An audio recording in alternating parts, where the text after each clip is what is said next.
హిందూ ఇంట్లో సంప్రదాయం అలంకారం కాదు, అది మన గుర్తింపు. గాజులు శక్తి, అమ్మలో ఉండే దేవీ శక్తిని సూచిస్తాయి. పువ్వులు పవిత్రత, ప్రేమతో అర్పించే దైవ భావన. బొట్టు, ఇది కేవలం బొట్టు కాదు, ఇది శక్తి కేంద్రీకరణ బిందువు. బాలిక చేతికి తొలిసారి వేసే చిన్న గాజుల నుండి పెద్దయ్యాక వేసుకునే బంగారు గాజుల వరకు ప్రతి దశ స్త్రీ శక్తి పవిత్రమని గుర్తు. మల్లెగన్నెడి పసుపుల పూలు మనసుతో గుచ్చితే, దైవం పాదాల దగ్గర పెట్టినప్పుడు ప్రకృతి తిరిగి భగవంతునికి అర్పణవుతుంది.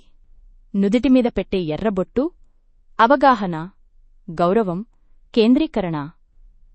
వివాహంలో వరుడు పెట్టే ఆ బొట్టు, అది అధికారం కాదు, సంకల్పబంధం. చివరికి గాజులు ప్లస్ పూలు ప్లస్ బొట్టు కలిసినప్పుడు అది ఒక సందేశం.